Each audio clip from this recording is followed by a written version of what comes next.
How's it going? My name's Cameron Fitzpatrick, and today I'll be giving a speech titled Popeye the Sailor. So, did you know that according to an article posted to Express.com on January 17th, 2014, that in 2004, the famous Empire State Building was lit up in spinach green to honor Popeye's 75th birthday? So, the Empire State Building is obviously a very famous landmark here in the U.S., and for them to commemorate Popeye like that on such a big stage really attests to his act and how beloved he is. Popeye is obviously one of the most interesting and well-known cartoon characters of all time, and has touched the lives of many Americans, ranging from kids to even adults. And the reason I picked Popeye for this speech was because it was my favorite TV show when I was younger. I watched it all the time, and so for those not familiar with the show, his famous thing in the show is to eat spinach and makes him stronger or whatnot.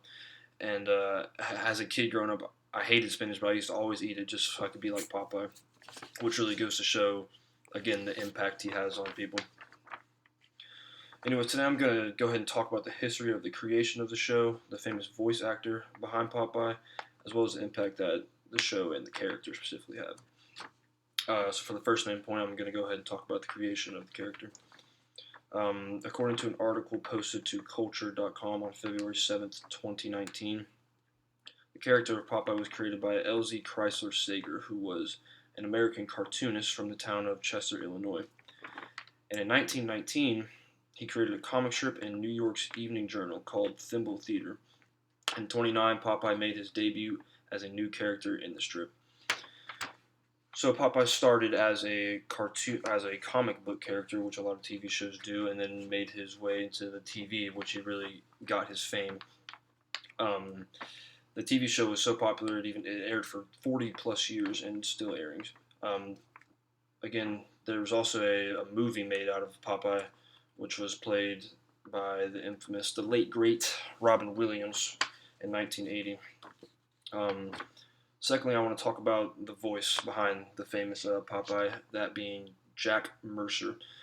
He began voicing in 1935, and he's been so involved with Popeye. He wrote for the show, wrote for the movie, and is really just a famous voice that everyone knows and has come to love. So finally, I'm going to go talk about the impact that the show has had. Ask many kids, specifically back in the day, their favorite cartoon character. It's one of the most popular shows at the time, and funny enough, it has the impact on the spinach industry because of the whole famous thing in the comics and in the show with the spinach. According to an article posted to GoToast.com, since Popeye's appearance, he has increased the popularity and sales of spinach in the United States by 33%. So if that doesn't speak to the impact of Popeye, I don't know what does. So finally, in conclusion, the history behind the show, the infamous Jack Mercer, and the impact of the show and the character specifically are what have made Popeye so famous. And one last thing, when discussing impact, I'll leave you with the fact that Popeye became the first cartoon character to have a statue in his honor when a Popeye statue was put up in Crystal City, Texas in 1937, which again speaks to what makes this cartoon character so special. Thank you.